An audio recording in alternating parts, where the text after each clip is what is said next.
Ipinagpapatuloy ngayon ang retrieval operation sa Mamasapano, Maguindanao matapos makuha na ang 43 labi ng mga nasawing PNP staff members sa engkwentro laban sa Bangsamoro Islamic Freedom Fighters at MILF. At mula sa Cotabato City, itong balita ni Dante Amento live. Dante, kamusta dyan? Magandang gabi, Attorney Reg. Dinala na rito sa sa headquarters ng 6th Infantry Division ng Philippine Army ang labi ng 43 sa mga nasawing PNP sub-members sa nangyaring engkwentro sa Masasapano, Maguindanao kahapon. Ayon kay PNP OIC Chief Leonardo Espina, sa ngayon ay 43 pa lamang ang kumpirmadong namatay habang isa naman ang nawawala. 11 ang nasugatan na kasalukuyan ng ginagamot. Sa kasalukuyan ay patuloy pa rin ang ginagawang retrieval operation.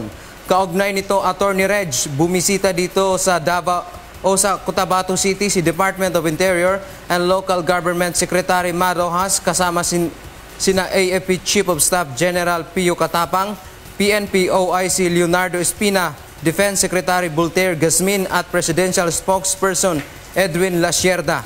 Sa ginawang pagpupulong kanina, Attorney Reg, umaasa ang PNP at DILG na sana hindi maging dahilan ang nangyari upang masira ang usaping pangkapayapaan sa pagitan ng pamahalaan at MILF. Tiniyak din ng pamahalaan na mabigyan ng ayuda ang lahat ng mga naulila ng mga nasabing PNP member.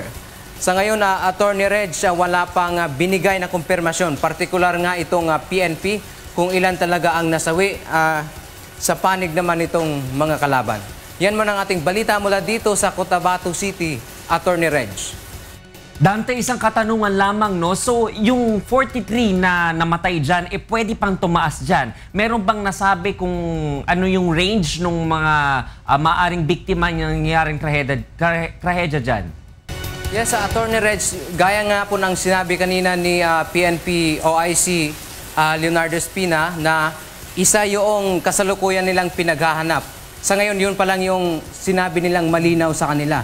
So, posible pa rin umano na mayroon pa talagang natitirang sub-members na andun pa nga doon sa ground zero. Kasi ang sinabi nga ni Espina, mayroong kabuang 392 na mga sub-members itong nagtulong-tulungan upang ma-recover pa itong mga kasamahan nilang nasa ground zero pa nga, Attorney Reg. Maraming salamat, Dante Amento, nag-uulat ng live mula sa Cotabato City.